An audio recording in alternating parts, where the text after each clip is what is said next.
कहानी शुरू होती है एक ऐसे दौर से जब लगभग समस्त राजाओं ने उसकी अधीनता स्वीकार कर ली थी, परंतु एक वीर ऐसा भी था जिसने मातृभूमि की रक्षा के लिए समुद्र जैसे विशाल सेना से युद्ध लड़ा। सिंहासन खून से बनते थे और वीरता ही असली पहचान थी। और तभी इतिहास के पन्नों में जन्म लेते हैं दो महायोद्धा।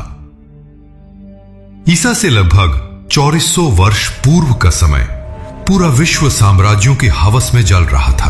युद्ध, सत्ता, लूट और विस्तार, हर ओर बस यही शब्द गूंजते थे। परंतु इन सब के बीच दो ऐसे महावीर इस धरती पर जन्म ले चुके थे जिनकी वृंत केवल इतिहास नहीं बल्कि कालचक्र तक को झकझोर देने वाली थी। नमस्कार दोस्तों, हिंदी टीवी में आपका स्वागत है, जहां हम आपको इतिहास की रोचक और अद्भुत कहानियां सुनाते हैं। अगर आप इतिहास के अनसुने पहलुओं को जानना चाहते हैं तो आपके अपने हिंदी टीवी चैनल को सब्सक्राइब करें और बेल आइकन दबाएं ताकि कोई भी नया वीडियो आपसे मिस ना हो। एक और था यूनान का चक्रवर्ती, आधी दुनिया को जीतकर अपने साम्राज्य का परचम लहराता हुआ सिकंदर, और दूसरी ओर भारत की मिट्टी से उपजा यदुवंशी अहीर क्षत्रिय, मां भारती का सच्चा सपूत, महान सम्राट पोरस। राजा पोरस का जन्म लगभग 350 ईसा पूर्व में हुआ था। वे यदुवंशी अहीर क्षत्रिय वंश से संबंधित थे, एक गौरवशाली वंश जिसने सदियों से भारत की धरती पर धर्म, शौर्य और स्वाभिमान की परंपरा को जीवित रखा। पोरस न केवल एक महान योद्धा थे बल्कि वे अपने युग के सर्वश्रेष्ठ रणनीतिकार, धर्मनिष्ठ राजा और जननायक के रूप में प्रसिद्ध थे। उनका साम्राज्य, पौरव साम्राज्य, उस समय उत्तर पश्चिम भारत के सबसे शक्तिशाली राज्यों में से एक था। यह साम्राज्य मुख्य रूप से झेलम और चिनाब नदियों के बीच फैला हुआ था, जो आज के पाकिस्तान के पंजाब प्रांत में स्थित है। यही वो भूमि थी जहां 326 ईसा पूर्व में इतिहास के सबसे निर्णायक युद्धों में से एक सिकंदर और पोरस का महासंग्राम घटित हुआ। मैसेडोनिया की धरती पर जब अंधकार छाया हुआ था, एक बालक ने अपनी मां से प्रश्न किया, क्या मैं सूर्य की तरह चमक सकता हूं? उसकी मां ओलंपियास ने उत्तर दिया, तू केवल सूर्य नहीं, एक दिन खुद देवताओं के सम्राटों से भी ऊपर उठेगा। वो बालक और कोई नहीं, सिकंदर था, अलेक्जेंडर द ग्रेट। बचपन से ही उसे युद्ध, घुड़सवारी और शासन की कला में प्रशिक्षित किया गया। प्रसिद्ध दार्शनिक अरस्तु से उसे राजनीति, दर्शन, भूगोल और इतिहास की शिक्षा मिली। पर उसके भीतर जल रहा था केवल एक सपना, विश्व विजय का। वो सपना जिसने उसके हृदय में दया नहीं, केवल विजय की भूख छोड़ी।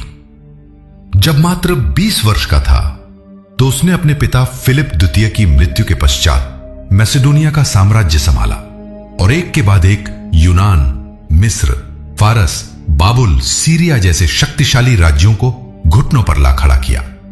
विश्व की लगभग आधी भूमि पर विजय पाने के बाद अब सिकंदर की आंखें एक नए स्वर्ग पर थी, भारत, जिसे उस समय सिंधु और गंगा के बीच फैले छोटे छोटे गणराज्यों, जनपदों और शक्तिशाली राजाओं का क्षेत्र माना जाता था। भारत उसके लिए केवल एक भूभाग नहीं था, वो एक ऐसी भूमि थी जिसकी सभ्यता हजारों वर्षों पुरानी थी, जहां की रेत में धर्म था, जहां के सैनिकों की नसों में बलिदान था और जहां के राजा आत्मसम्मान को प्राणों से ऊपर रखते थे। सिकंदर के लिए यह नया युद्ध भूमि नहीं थी, यह एक चुनौती थी, एक ऐसी चुनौती जो उसके साम्राज्य विस्तार के जुनून को या तो मुकाम तक पहुंचा देगी या वहीं अंत कर देगी। भारत की पवित्र धरती पर सिकंदर का पहला कदम गांधार में पड़ा, जिसका राजा अंबी था, तक्षशिला का शासक। जब अंबी को ज्ञात हुआ कि सिकंदर की सेना एक विशाल समुद्र की तरह उसकी ओर बढ़ रही है, जिसमें यूनानी, फारसी, मिस्री, मेडियन और अनेक जातियों के योद्धा सम्मिलित थे, तो उसके हृदय का साहस डगमगा गया। अंबी को ज्ञात था कि विरोध करने का मतलब होगा संपूर्ण राज्य का विनाश। अतः उसने अपनी प्रजा की सुरक्षा के लिए सिकंदर के समक्ष घुटने टेक दिए। वो न केवल सिकंदर की अधीनता स्वीकार करता है बल्कि उसे 5000 सैनिक भी सहयोग में देता है। लेकिन सिकंदर जानता था यह भारत की शुरुआत है, असली युद्ध तो अभी बाकी है।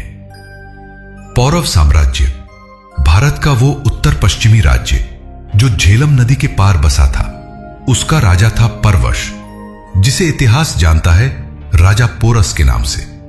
7 फुट 6 इंच की लंबाई, सिंह समान वाणी और शिव भक्त योद्धा जिसकी नसों में यदुवंशी रक्त बहता था। पोरस न किसी के आगे झुकता था, न किसी को अपने राज में घुसने देता था। जब सिकंदर ने उसे एक प्रस्ताव भेजा, मेरे अधीन आओ और शांतिपूर्वक शासन करो, नहीं तो तुम्हारा राज्य राख हो जाएगा, तो पोरस ने उत्तर में केवल 2 शब्द कहे, रणभूमि में मिलो। सिकंदर जानता था कि पौरव राज्य की सेना भले ही संख्या में कम हो, लेकिन वह युद्ध कला और संकल्प में अद्वितीय थी।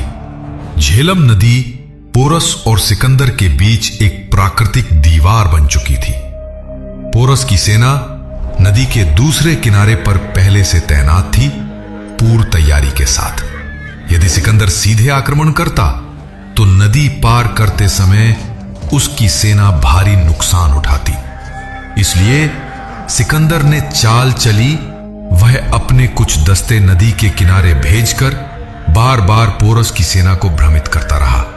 रात को डुगडुगी बजती, सैनिक चिल्लाते और सुबह सब शांत। यह रणनीति कई दिनों तक चलती रही। रात्रि के अंधकार में 17 मील दूर एक संकरे स्थान पर सिकंदर की सेना झेलम नदी पार करने लगी। हजारों सैनिक, घोड़े और हथियार धीरे धीरे नदी पार करते गए और पोरस की सेना उस ओर भ्रमित होकर निश्चिंत बैठी रही। जब पोरस को सच्चाई का आभास हुआ, तब तक बहुत देर हो चुकी थी। सिकंदर ने आक्रमण कर दिया, वह भी रात के समय। तब जब पोरस की सेना विश्राम कर रही थी, भयंकर रक्तपात हुआ। उसने तुरंत अपने घुड़सवारों और हाथियों को एकत्रित किया। 130 हाथियों की सेना सिंह की गर्जना करती हुई युद्ध भूमि में उतरी। राजा पोरस स्वयं हाथी पर सवार होकर युद्ध में उतरे और एक भाले से यूनानी सैनिकों की पंक्तियां चीरते चले गए। पोरस के भाई अमर सिंह ने सिकंदर से सीधा युद्ध किया। अमर सिंह ने इतने तेज और सटीक वार किए कि सिकंदर का घोड़ा कट गया और वह भूमि पर गिर पड़ा। रक्त रंजित सिकंदर अपनी सेना की ओर घसीटता हुआ भाग निकला। उसकी आंखों में भय स्पष्ट था। युद्ध के दौरान अचानक आकाश से वर्षा होने लगी। झेलम की भूमि कीचड़ में बदल गई। हाथियों और रथों की गति मंद हो गई। यही वो क्षण था जिसका फायदा सिकंदर की सेना ने उठाया। पर तभी युद्ध भूमि में गूंज उठी एक असहनीय हुंकार, खोखर।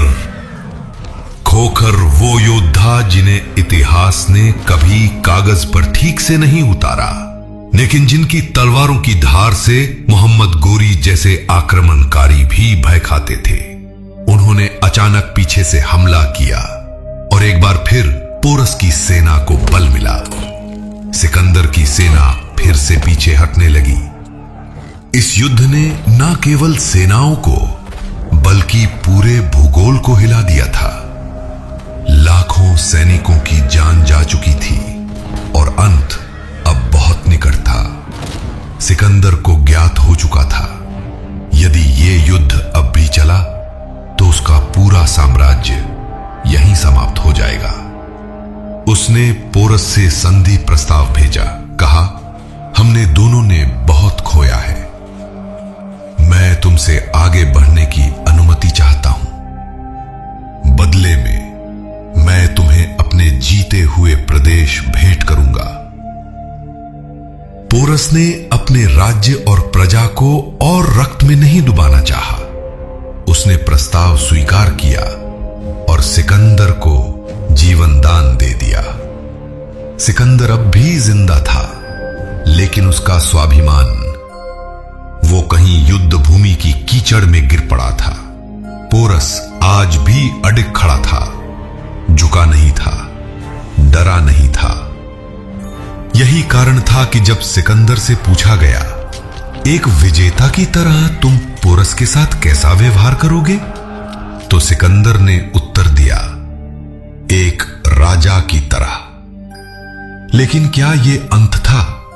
नहीं, ये तो केवल शुरुआत थी उस युद्ध की जिसका सामना सिकंदर को आगे चलकर चाणक्य और चंद्रगुप्त मौर्य जैसे योद्धाओं से करना था। अगले भाग में जानिए, क्या चाणक्य और चंद्रगुप्त बदल देंगे सिकंदर का मुकद्दर? यदि आपको ये कहानी पसंद आई हो तो जुड़े रहिए हिंदी टीवी के साथ।